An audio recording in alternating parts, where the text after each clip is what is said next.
Bismillahirrahmanirrahim. Assalamualaikum warahmatullahi wabarakatuh. Kembali lagi di channel Pena Pencari Hikmah. Kali ini kita akan bahas kisah Ashabul Kahfi.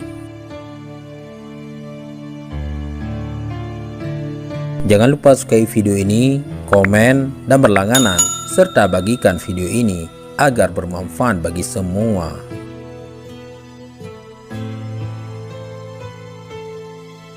Dalam surat Al-Kahfi, Allah Subhanahu wa Ta'ala menceritakan 3 kisah masa lalu, yaitu kisah Ashabul Kahfi, kisah pertemuan Nabi Musa alaihissalam dan Nabi Khidir alaihissalam, serta kisah Zulkarnain. Kisah Ashabul Kahfi mendapat perhatian lebih dengan digunakan sebagai nama surat di mana terdapat 3 kisah tersebut.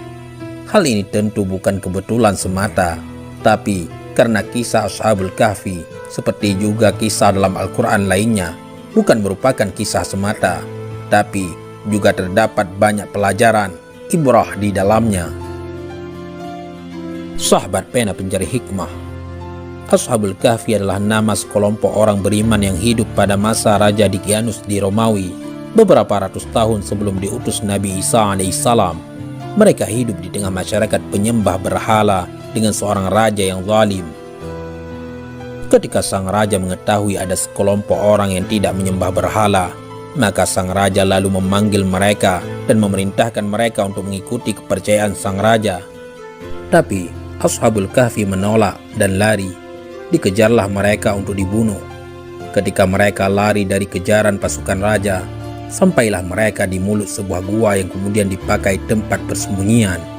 Dengan izin Allah, mereka kemudian ditidurkan selama 309 tahun di dalam gua dan dibangkitkan kembali ketika masyarakat dan raja mereka sudah berganti menjadi masyarakat dan raja yang beriman kepada Allah Subhanahu wa Ta'ala.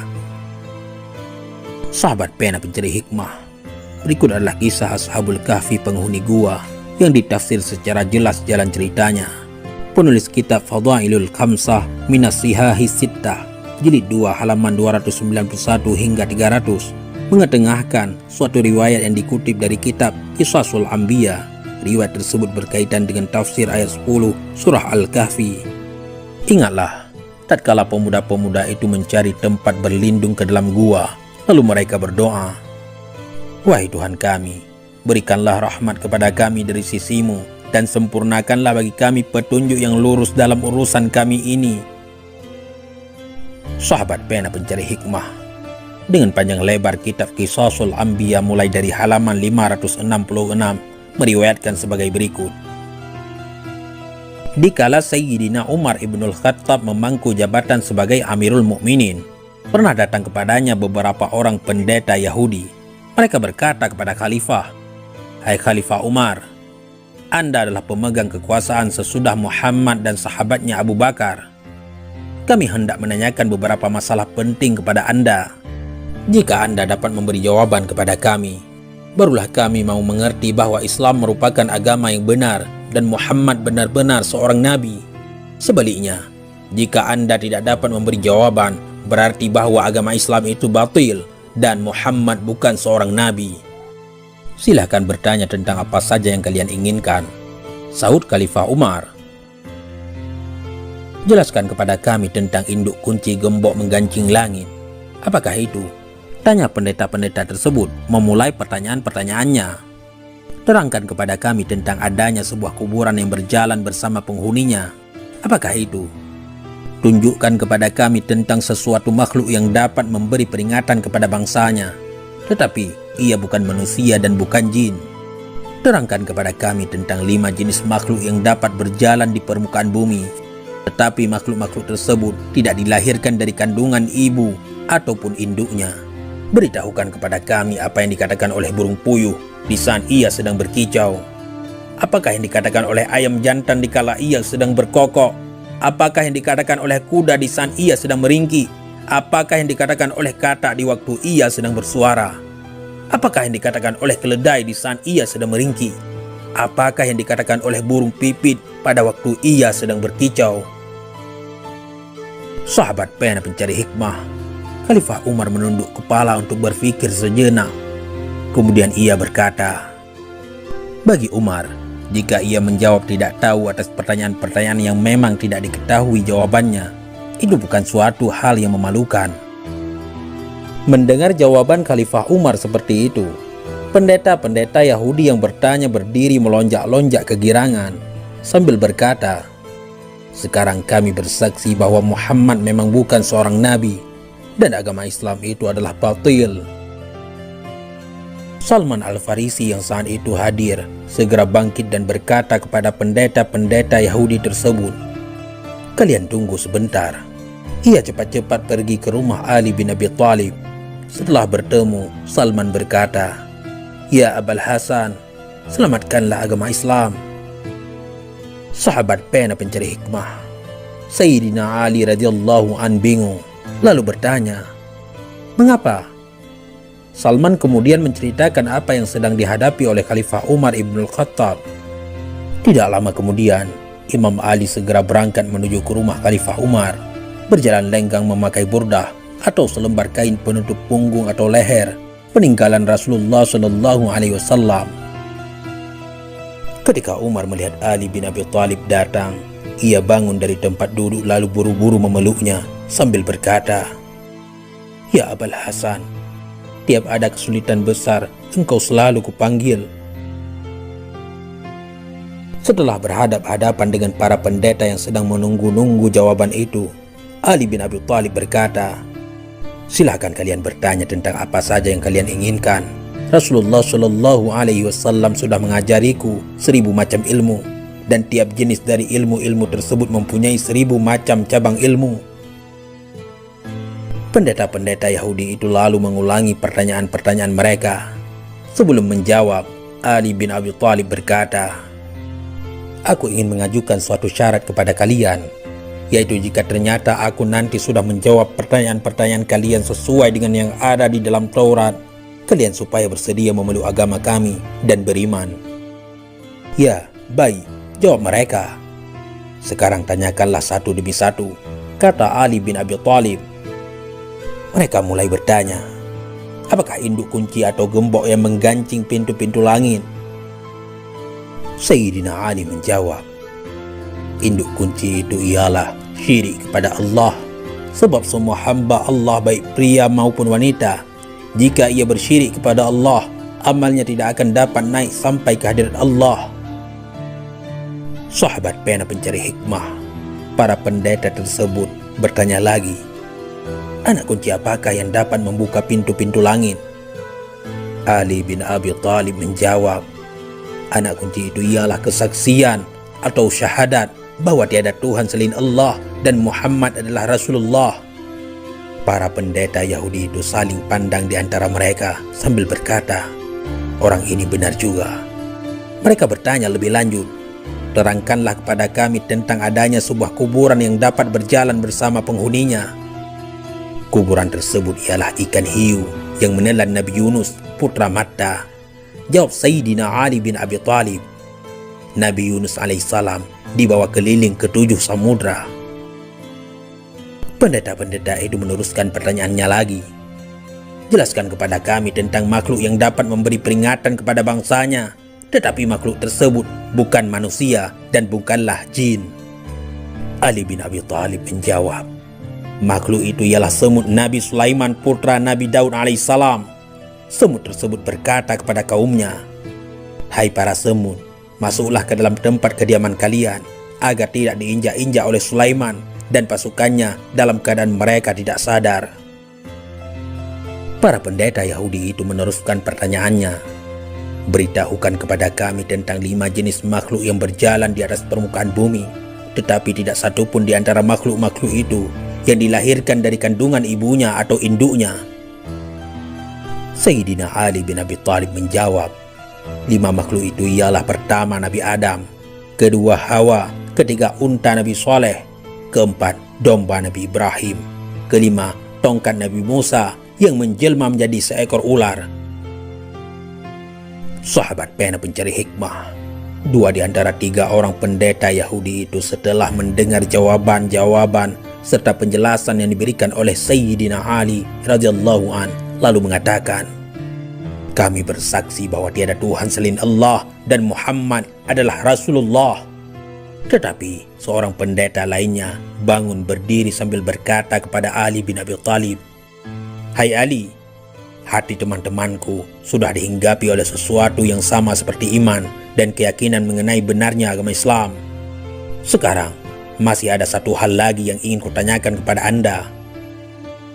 "Tanyakanlah apa saja yang kau inginkan," sahut Sayyidina Ali radhiyallahu an.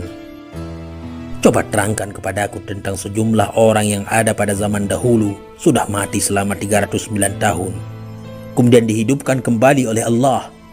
Bagaimana hikayat tentang mereka itu?" tanya pendeta tadi.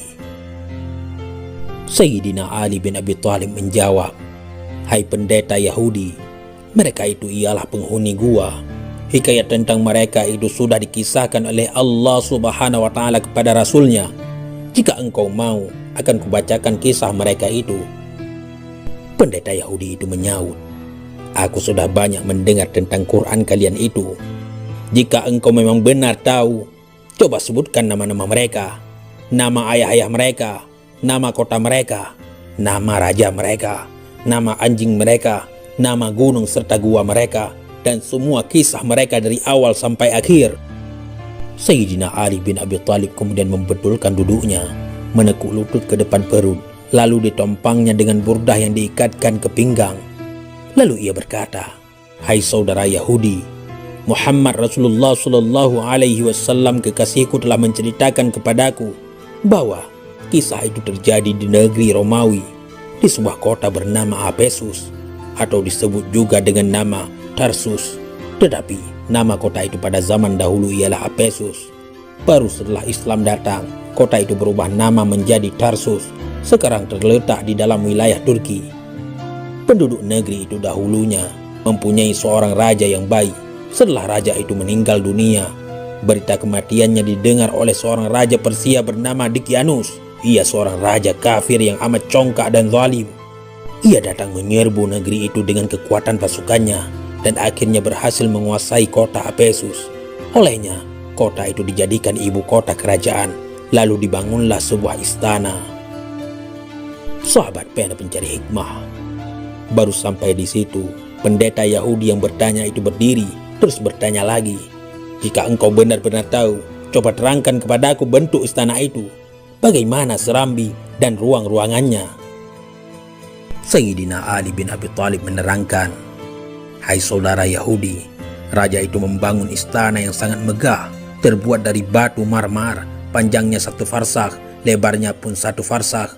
Pilar-pilarnya yang berjumlah 1000 buah, semuanya terbuat dari emas, dan lampu-lampu yang berjumlah 1000 buah juga semuanya terbuat dari emas. Lampu-lampu itu bergelantungan pada rantai-rantai yang terbuat dari perak. Tiap malam apinya dinyalakan dengan sejenis minyak yang harum baunya. Di sebelah timur serambi dibuat lubang-lubang cahaya sebanyak 100 buah. Demikian pula di sebelah baratnya, sehingga matahari sejak mulai terbit sampai terbenam selalu dapat menerangi serambi. Raja itu pun membuat sebuah singgasana dari emas. Panjangnya 80 hasta dan lebarnya 40 hasta. Di sebelah kanannya tersedia 80 buah kursi. Semuanya terbuat dari emas. Disitulah para hulu balang kerajaan duduk. Di sebelah kirinya juga disediakan 80 buah kursi terbuat dari emas untuk duduk para bupati dan penguasa-penguasa tinggi lainnya. Raja duduk di atas singgasana dengan mengenakan mahkota di atas kepala. Sampai di situ pendeta yang bersangkutan berdiri lagi sambil berkata, "Jika engkau benar-benar tahu, coba terangkan kepadaku dari apakah mahkota itu dibuat." "Hai saudara Yahudi," kata Imam Ali menerangkan, "mahkota raja itu terbuat dari kepingan-kepingan emas berkaki 9 buah, dan tiap kakinya bertaburan mutiara yang memantulkan cahaya laksana bintang-bintang menerangi kegelapan malam. Raja itu juga mempunyai 50 orang pelayan, terdiri dari anak-anak para hulu balang. Semuanya memakai selempang dan baju sutra berwarna merah. Celana mereka juga terbuat dari sutra berwarna hijau. Semuanya dihias dengan gelang-gelang kaki yang sangat indah. Masing-masing diberi tongkat terbuat dari emas. Mereka harus berdiri di belakang raja. Selain mereka, raja juga mengangkat 6 orang terdiri dari anak-anak para cendekiawan. untuk dijadikan menteri-menteri untuk pembantu-pembantunya. Raja tidak mengambil suatu keputusan apapun tanpa berunding lebih dulu dengan mereka. 6 orang pembantu itu selalu berada di kanan kiri raja. 3 orang berdiri di sebelah kanan dan yang 3 orang lain berdiri di sebelah kiri. Sahabat pena pencari hikmah. Pendeta yang bertanya itu berdiri lagi lalu berkata, "Hai Ali, jika yang kau katakan itu benar, coba sebutkan nama 6 orang yang menjadi pembantu-pembantu raja itu." Menanggapi hal itu, Sayyidina Ali radhiyallahu an menjawab, "Kekasihku Muhammad Rasulullah sallallahu alaihi wasallam menceritakan kepadaku bahwa 3 orang yang berdiri di sebelah kanan raja masing-masing bernama Tamliha, Muksalmina, dan Mikaslimina. Adapun 3 orang pembantu yang berdiri di sebelah kiri masing-masing bernama Martelius, Casitius, dan Sidemius. Raja selalu berunding dengan mereka mengenai segala urusan. Tiap hari setelah raja duduk dalam serambi istana dikerumuni oleh semua hulu balang dan para punggawa, masuklah 3 orang pelayan menghadap raja. Seorang di antaranya membawa piala emas penuh berisi wewangian murni. Seorang lagi membawa piala perak penuh berisi air sari bunga. Sedang yang seorangnya lagi membawa seekor burung. Orang yang membawa burung ini kemudian mengeluarkan suara isyarat. Lalu burung itu terbang di atas piala yang berisi air sari bunga. Burung itu berkecimpung di dalamnya, dan setelah itu ia mengibas-ngibaskan sayap serta bulunya, sampai sari bunga itu habis dipercikkan ke semua tempat sekitarnya. Kemudian, si pembawa burung tadi mengeluarkan suara isyarat lagi. Burung itu terbang pula, lalu hinggap di atas piala yang berisi wewangian murni. Sambil berkecimpung di dalamnya, burung itu mengibas-ngibaskan sayap dan bulunya, sampai wewangian murni yang ada dalam piala itu habis dipercikkan ke tempat sekitarnya. Sahabat pena pencari hikmah. Pembawa burung itu memberi isyarat suara lagi. Burung itu lalu terbang dan hinggap di atas mahkota raja, sambil membentangkan kedua sayap yang harum semerbak di atas kepala raja. Demikianlah raja itu berada di atas singgasana kekuasaan selama 30 tahun. Selama itu ia tidak pernah diserang penyakit apapun. Tidak pernah merasa pusing kepala, sakit perut, demam, berliur, berludah ataupun beringus. Setelah sang raja merasa diri sedemikian kuat dan sehat, ia mulai congkak, durhaka dan zalim. Ia mengaku diri sebagai Tuhan dan tidak mau lagi mengakui adanya Allah Subhanahu wa Ta'ala. Raja itu kemudian memanggil orang-orang terkemuka dari rakyatnya. Barang siapa yang taat dan patuh padanya, diberi pakaian dan berbagai macam hadiah lainnya. Tetapi barang siapa yang tidak mau taat atau tidak bersedia mengikuti kemauannya, ia akan segera dibunuh. Oleh sebab itu, semua orang terpaksa mengiyakan kemauannya. Dalam masa yang cukup lama semua orang patuh pada raja itu. Sampai ia disembah dan dipuja, mereka tidak lagi memuja dan menyembah Allah Subhanahu wa Ta'ala.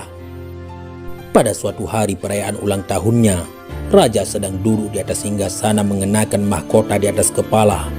Tiba-tiba masuklah seorang hulu balang memberitahu bahwa ada bala tentara asing masuk menyerbu ke dalam wilayah kerajaannya dengan maksud hendak melancarkan peperangan terhadap raja. Demikian sedih dan bingung raja itu sampai tanpa disadari mahkota yang sedang dipakainya jatuh dari kepala. Kemudian raja itu sendiri jatuh terpelanting dari atas singgasana.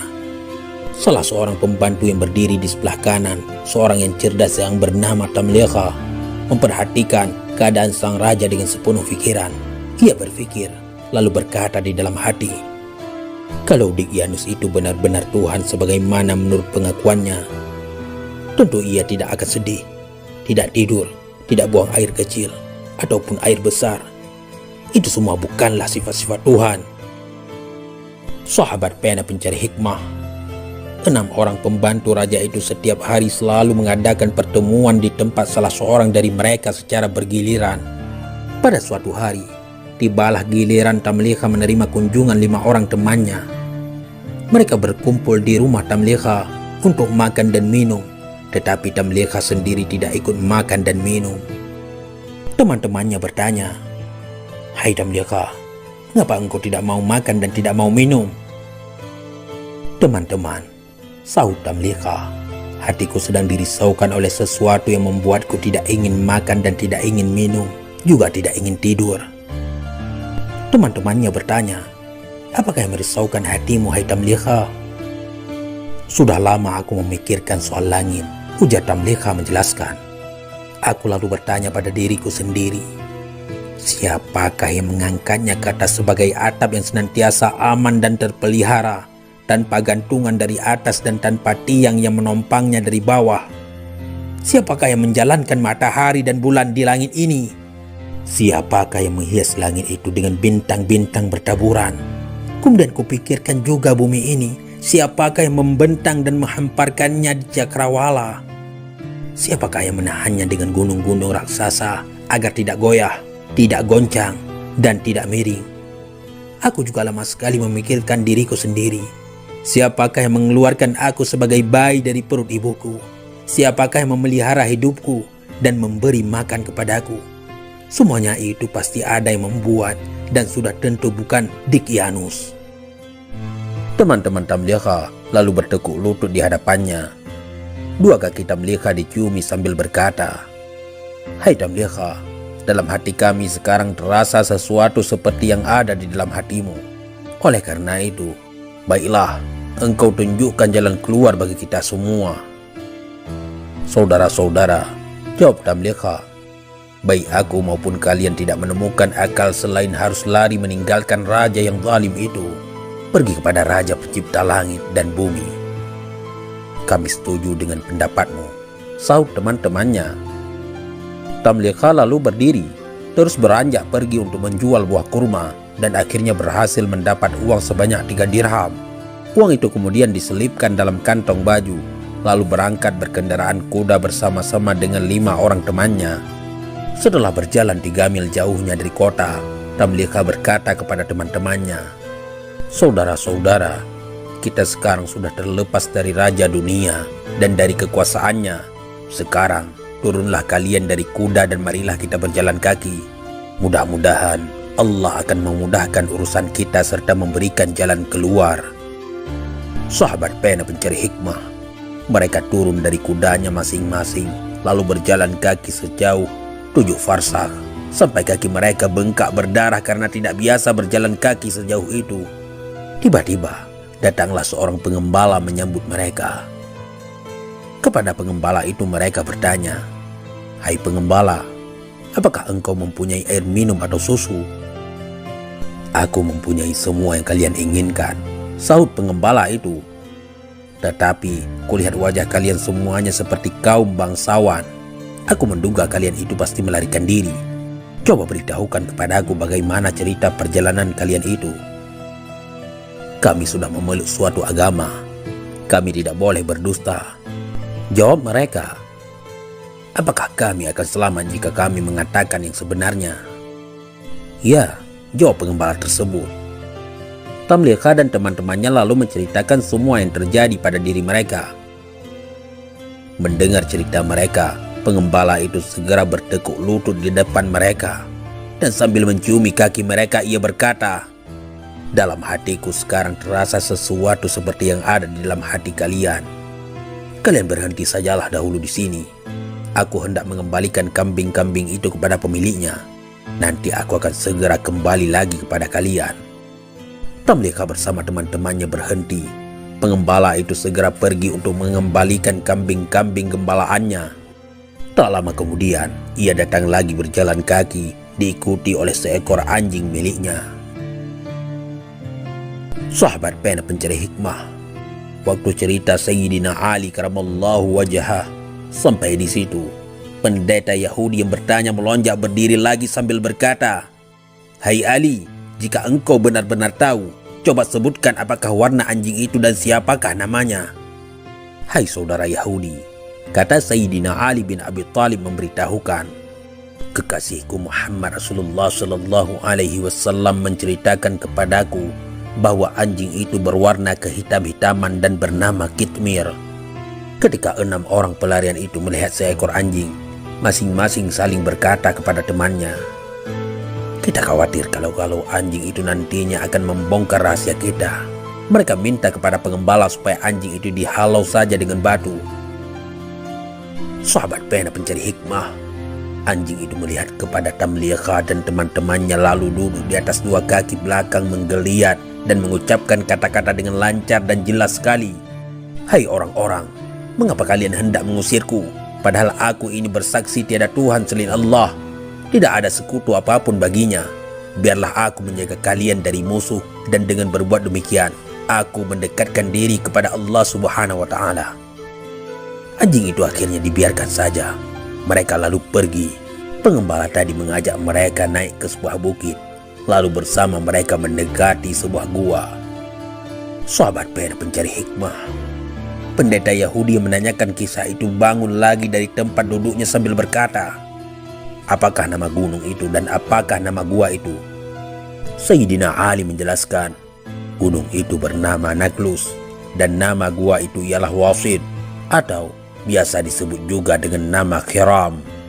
Sayyidina Ali bin Abi Thalib meneruskan ceritanya.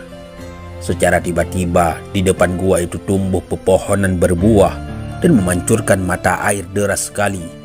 Mereka makan buah-buahan dan minum air yang tersedia di tempat itu. Setelah tiba waktu malam, mereka masuk berlindung di dalam gua. Sedang anjing yang sejak tadi mengikuti mereka berjaga-jaga sambil menjulurkan dua kaki depan untuk menghalang-halangi pintu gua. Kemudian Allah Subhanahu wa Ta'ala memerintahkan malaikat maut supaya mencabut nyawa mereka. Kepada masing-masing orang dari mereka, Allah Subhanahu wa Ta'ala mewakilkan dua malaikat untuk membalik-balik tubuh mereka dari kanan ke kiri. Allah lalu memerintahkan matahari supaya pada saat terbit condong memancarkan sinarnya ke dalam gua dari arah kanan, dan pada saat hampir terbenam supaya sinarnya mulai meninggalkan mereka dari arah kiri. Suatu ketika, waktu Raja Dicyanus baru saja selesai berpesta, ia bertanya tentang 6 orang pembantunya. Ia mendapat jawaban bahwa mereka itu melarikan diri. Raja Dicyanus sangat gusar. Bersama 80.000 pasukan berkuda, ia cepat-cepat berangkat menyelusuri jejak 6 orang pembantu yang melarikan diri. Ia naik ke atas bukit, kemudian mendekati gua. Ia melihat 6 orang pembantunya yang melarikan diri itu sedang tertidur berbaring di dalam gua. Ia tidak ragu-ragu dan memastikan bahwa 6 orang itu benar-benar sedang tidur. Kepada para pengikutnya ia berkata, kalau aku hendak menghukum mereka, tidak akan kujatuhkan hukuman yang lebih berat dari perbuatan mereka yang telah menyiksa diri mereka sendiri di dalam gua. Panggillah tukang-tukang batu supaya mereka segera datang kemari. Setelah tukang-tukang batu tersebut tiba, mereka diperintahkan menutup rapat pintu gua dengan batu-batu dan jis. Jis adalah bahan semacam semen. Selesai dikerjakan, raja berkata kepada para pengikutnya, katakanlah pada mereka yang ada di dalam gua, kalau benar-benar mereka itu tidak berdusta, supaya minta tolong pada Tuhan mereka yang ada di langit, agar mereka dikeluarkan dari tempat itu. Sahabat pena pencari hikmah, dalam gua tertutup rapat itu mereka tinggal selama 309 tahun. Setelah masa yang amat panjang itu, Allah Subhanahu wa Ta'ala mengembalikan lagi nyawa mereka. Pada saat matahari sudah mulai memancarkan sinar, mereka merasa seakan-akan baru bangun dari tidurnya masing-masing. Seorang dari mereka berkata kepada yang lainnya, malam tadi kami lupa beribadah kepada Allah. Mari kita pergi ke mata air. Setelah mereka berada di luar gua, tiba-tiba mereka melihat mata air itu sudah mengering kembali, dan pepohonan yang ada pun sudah menjadi kering semuanya. Sahabat pena pencari hikmah, Allah Subhanahu wa Ta'ala membuat mereka mulai merasa lapar. Mereka saling bertanya, siapakah di antara kita ini yang sanggup dan bersedia berangkat ke kota membawa uang untuk bisa mendapatkan makanan? Tetapi yang akan pergi ke kota nanti supaya hati-hati benar, jangan sampai membeli makanan yang dimasak dengan lemak babi. Tamliha kemudian berkata, hai saudara-saudara, aku sajalah yang berangkat untuk mendapatkan makanan. Tetapi, hai pengembala, berikanlah bajumu kepadaku dan ambillah bajuku ini. Setelah Tamliha memakai baju pengembala, ia berangkat menuju ke kota. Sepanjang jalan ia melewati tempat-tempat yang sama sekali belum pernah dikenalnya. Setibanya dekat pintu gerbang kota, ia melihat bendera hijau berkibar di angkasa bertuliskan, tiada Tuhan selain Allah. Tamliha berhenti sejenak memandang bendera itu sambil mengusap-ngusap mata. Lalu ia berkata seorang diri, "Kusangka aku ini masih tidur." Setelah agak lama memandang dan mengamati bendera, ia meneruskan perjalanan memasuki kota. Dilihat banyak orang sedang membaca Injil. Ia berpapasan dengan orang-orang yang belum pernah dikenal. Setibanya di sebuah pasar, ia bertanya kepada seorang penjajah roti, "Hai tukang roti, apakah nama kota kalian ini?" Penjual roti menjawab, "Apesus." "Siapakah nama raja kalian?" tanya Tamliha lagi. "Abdurrahman." "Kalau yang kau katakan itu benar," kata Tamliha, "urusanku ini sungguh aneh sekali. Ambillah uang ini dan berilah makanan kepadaku." Melihat uang tersebut, penjual roti keheran-heranan, karena uang yang dibawa Tamliha itu uang zaman lampau yang ukurannya lebih besar dan lebih berat. Sahabat pena pencari hikmah, pendeta Yahudi yang bertanya itu kemudian berdiri lagi, lalu berkata kepada Sayyidina Ali bin Abi Thalib, "Hai Ali, kalau benar-benar engkau mengetahui, coba terangkan kepadaku berapa nilai uang lama itu dibanding dengan uang baru." Sayyidina Ali menerangkan, "Kekasihku Muhammad Rasulullah Shallallahu Alaihi Wasallam menceritakan kepadaku bahwa uang yang dibawa oleh Tamliha dibanding dengan uang baru ialah tiap dirham lama sama dengan 10 dan 2/3 dirham baru." Sayyidina Ali kemudian melanjutkan ceritanya. Penjual roti lalu berkata kepada Tamliha, "Aduhai, alangkah beruntungnya aku. Rupanya engkau baru menemukan harta karun. Berikan sisa uang itu kepadaku. Kalau tidak, engkau akan kuhadapkan kepada raja." "Aku tidak menemukan harta karun," sangkal Tamliha. "Uang ini kudapat 3 hari yang lalu dari hasil penjualan buah kurma seharga 3 dirham. Aku kemudian meninggalkan kota karena orang-orang semuanya menyembah Dikyanus." Ternyata penjual roti itu marah, lalu berkata, "Apakah setelah engkau menemukan harta karun masih juga tidak rela menyerahkan sisa uangmu kepadaku? Lagi pula, engkau telah menyebut-nyebut seorang raja durhaka yang mengaku diri sebagai Tuhan. Padahal raja itu sudah mati lebih dari 300 tahun yang silam. Apakah dengan begitu engkau hendak memperolok-olok aku?" Sahabat pena pencari hikmah, Tamliha lalu ditangkap, kemudian dibawa pergi menghadap raja. Raja yang baru ini seorang yang dapat berpikir dan bersikap adil. Raja bertanya kepada orang-orang yang membawa Tamliha, "Bagaimana cerita tentang orang ini?" "Dia menemukan harta karun," jawab orang-orang yang membawanya. Kepada Tamliha raja berkata, "Engkau tak perlu takut. Nabi Isa alaihissalam memerintahkan supaya kami hanya memungut 1/5 saja dari harta karun itu. Serahkanlah yang 1/5 itu kepadaku, dan selanjutnya engkau akan selamat." Tamliha menjawab, "Baginda, aku sama sekali tidak menemukan harta karun. Aku adalah penduduk kota ini." Raja bertanya sambil keheran-heranan, "Engkau penduduk kota ini?" "Ya, benar," sahut Tamliha. "Adakah orang yang kau kenal?" tanya raja lagi. "Ya, ada," jawab Tamliha. "Coba sebutkan siapa namanya," perintah raja. Tamliha menyebut nama-nama kurang lebih 1000 orang. Tetapi tak ada satu nama pun yang dikenal oleh raja atau oleh orang lain yang hadir mendengarkan. Mereka berkata, "Ah, semua itu bukan nama orang-orang yang hidup di zaman kita sekarang." "Tetapi, apakah engkau mempunyai rumah di kota ini?" "Ya, tuanku," jawab Tamliha. "Utuslah seorang menyertai aku." Raja kemudian memerintahkan beberapa orang menyertai Tamliha pergi. Oleh Tamliha mereka diajak menuju ke sebuah rumah yang paling tinggi di kota tersebut. Setibanya di sana, Tamliha berkata kepada orang yang menghantarkannya, "Inilah rumahku." Pintu rumah itu lalu diketuk. Keluarlah seorang lelaki yang sudah sangat lanjut usia. Sepasang alis di bawah keningnya sudah sedemikian putih dan mengkerut hampir menutupi mata karena sudah terlampau tua. Ia terperanjat ketakutan, lalu bertanya kepada orang-orang yang datang, "Kalian ada perlu apa?" Utusan raja yang menyertai Tamliha menyahut, "Orang muda ini mengaku rumah ini adalah rumahnya." Orang tua itu marah memandang kepada Tamliha. Sambil melihatnya ia bertanya, "Siapa namamu?" "Aku Tamliha, anak Palestin," Orang tua itu lalu berkata, "Coba ulangi lagi." Tamliha menyebut lagi namanya. Tiba-tiba orang tua itu bertekuk lutut di depan kaki Tamliha sambil berucap, "Ini adalah datukku. Demi Allah, ia salah seorang di antara orang-orang yang melarikan diri dari Dicyanus, Raja Durhaka."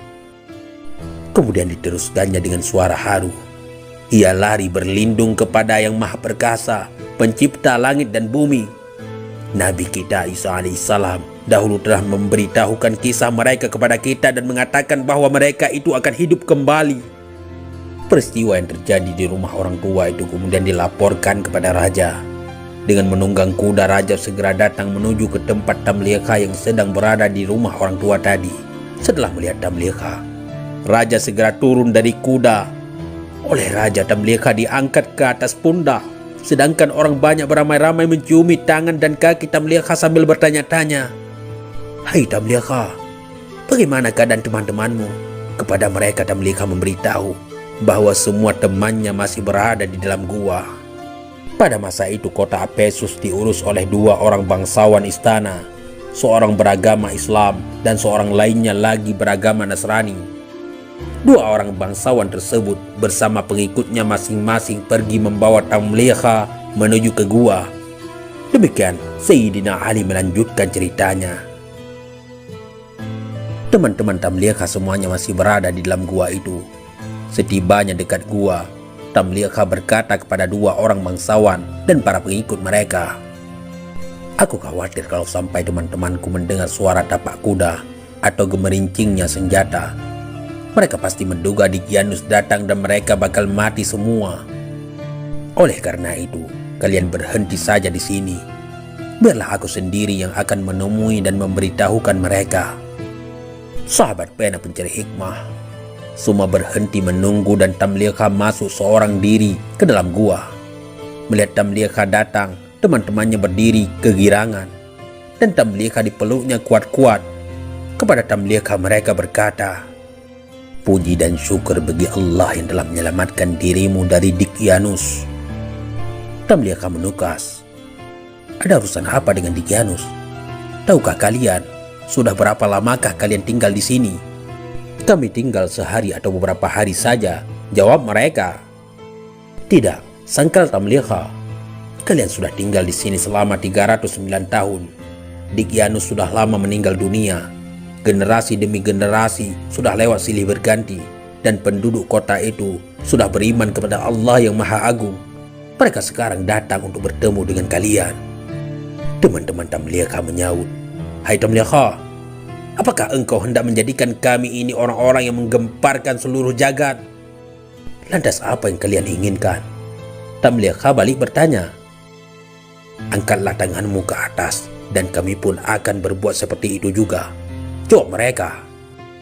Sahabat pena pencari hikmah, mereka bertujuh semua mengangkat tangan ke atas kemudian berdoa, "Ya Allah, dengan kebenaran yang telah Kau perlihatkan kepada kami tentang keanehan-keanehan yang kami alami sekarang ini, cabutlah kembali nyawa kami tanpa sepengetahuan orang lain." Allah Subhanahu wa Ta'ala mengabulkan permohonan mereka lalu memerintahkan malaikat maut mencabut kembali nyawa mereka. Kemudian Allah Subhanahu wa Ta'ala melenyapkan pintu gua tanpa bekas. Dua orang bangsawan yang menunggu-nunggu segera maju mendekati gua, berputar-putar selama 7 hari untuk mencari-cari pintunya. Tetapi tanpa hasil, tidak dapat ditemukan lubang atau jalan masuk lainnya ke dalam gua. Pada saat itu, dua orang bangsawan tadi menjadi yakin tentang betapa hebatnya kekuasaan Allah Subhanahu wa Ta'ala. Dua orang bangsawan itu memandang semua peristiwa yang dialami oleh para penghuni gua sebagai peringatan yang diperlihatkan Allah kepada mereka. Bangsawan yang beragama Islam lalu berkata, "Mereka mati dalam keadaan memeluk agamaku. Akan kudirikan sebuah tempat ibadah di pintu gua tersebut." Sedang bangsawan yang beragama Nasrani berkata pula, "Mereka mati dalam keadaan memeluk agamaku. Akan kudirikan sebuah biara di pintu gua tersebut." Dua orang bangsawan itu bertengkar dan setelah melalui pertikaian senjata, akhirnya bangsawan Nasrani terkalahkan oleh bangsawan yang beragama Islam. Dengan terjadinya peristiwa tersebut, maka Allah berfirman, Dan begitulah kami menyerampakkan mereka, supaya mereka mengetahui bahwa janji Allah adalah benar, dan bahwa saat itu tidak ada keraguan padanya. Apabila mereka berbalahan antara mereka dalam urusan mereka, maka mereka berkata, binalah di atas mereka satu bangunan. Pemelihara mereka sangat mengetahui mengenai mereka. Berkata orang-orang yang menguasai atas urusan mereka, kami akan membina di atas mereka sebuah masjid. Sampai di situ Sayyidina Ali bin Abi Thalib berhenti menceritakan kisah para penghuni gua. Kemudian berkata kepada pendeta Yahudi yang menanyakan kisah tersebut, itulah hai Yahudi, apa yang telah terjadi dalam kisah mereka. Demi Allah, sekarang aku hendak bertanya kepadamu, apakah semua yang kuceritakan itu sesuai dengan apa yang tercantum dalam Taurat kalian? Pendeta Yahudi tersebut menjawab, ya Abul Hasan, engkau tidak menambah dan tidak mengurangi walau satu huruf pun. Sekarang engkau jangan menyebut diriku sebagai orang Yahudi, sebab aku telah bersaksi bahwa tiada Tuhan selain Allah dan bahwa Muhammad adalah hamba Allah serta Rasulnya. Aku pun bersaksi juga bahwa engkau orang yang paling berilmu di kalangan umat ini. Wallahu a'lam bissawab. Mudah-mudahan ini semua bermanfaat. Assalamualaikum warahmatullahi wabarakatuh.